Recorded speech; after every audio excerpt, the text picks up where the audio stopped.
Just opened our dream resort, but let me take you behind the scenes. This is episode 2 of building our dream resort from scratch. We finally have a resort!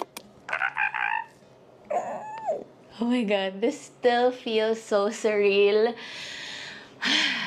Parang panaginip pa rin talaga siya, but this is really happening. We just recently opened our dream resort, Seco Suites Calatagan. Hindi ko talaga matago yung kilig ko sa mukha ko. I wanted to be medyo kalma, pero tayo lang naman dito. We are friends here, so let me share with you my excitement. This project is also really close to my heart kasi hotelier ako for 5 years before ako mag-business.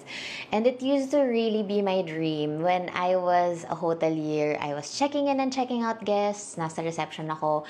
I used to wonder or I used to fantasize about ano kayang feeling magkaroon ng sariling resort or maging owner ng isang hotel.